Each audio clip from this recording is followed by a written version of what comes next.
Happy trails and picket practice. There's Apollo happily grazing.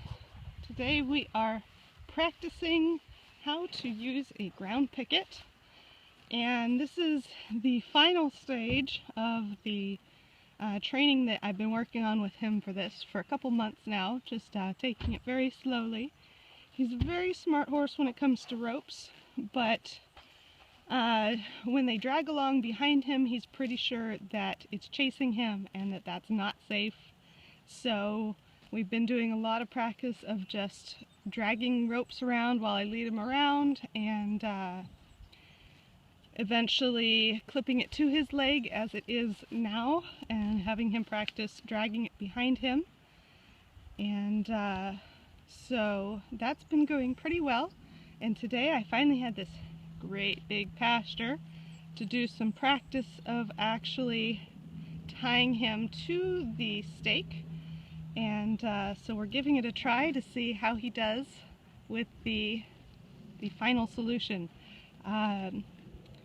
This is a system that is used for overnight tying, for where there's places where I can't tie to a tree, for example, or rather to a pair of trees with a high line, or if there's no stalls or other such containment systems, and the only thing there is a big open field, then I have a giant stake that weighs 3 pounds and takes up way more pack weight than I'd like to, but will be in enough places that this is necessary.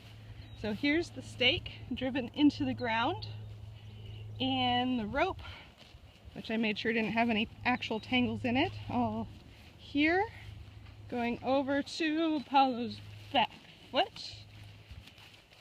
And I have it on his left foot because for some reason he's less happy about his right generally, so I don't want to aggravate that with his training of picking up his feet.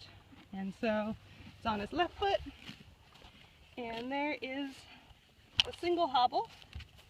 Yeah, it's fly season. Alright, so there's the single hobble, and there's the rope is clipped to it with a safety clip. And at the moment he's wearing a halter just because I'm keeping an eye on him for training.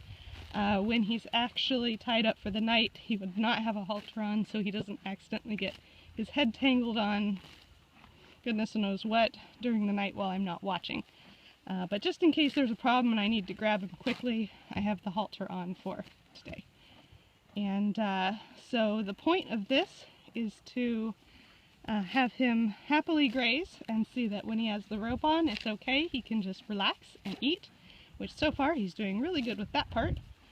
And as he eats, he will walk closer and further from that stake, and the rope will wrap around his legs, and eventually he'll get to the end of the rope and it'll pull back on him, which could be alarming, although we have worked on those as simulated situations, and they were okay in the arena, so we'll see how he does putting them into practice. And that is ground tying.